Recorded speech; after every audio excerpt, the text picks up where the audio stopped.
येणार यासाठी आपले काही प्रयत्न चालले? मी गेल्या 15 दिवसापूर्वी माननीय पंतप्रधान साहेबांना पत्र दिले.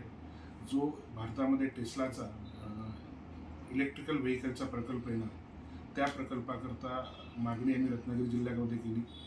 राज्याचे मुख्यमंत्री देवेंद्रजी फडणवीस साहेबांना देखील आम्ही मागणी केली.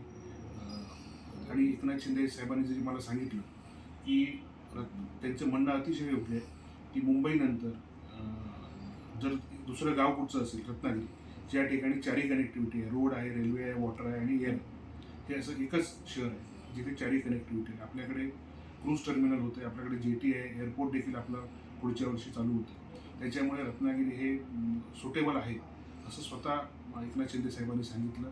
त्याचप्रमाणे मुंबईपासून सिंधुदुर्ग पर्यंत जो ग्रीन कॉरिडॉर हायवे होणार आहे 6 बदली, ह्याचा देखील ह्या उद्योगाला फार मोठा फरक पडणार आहे.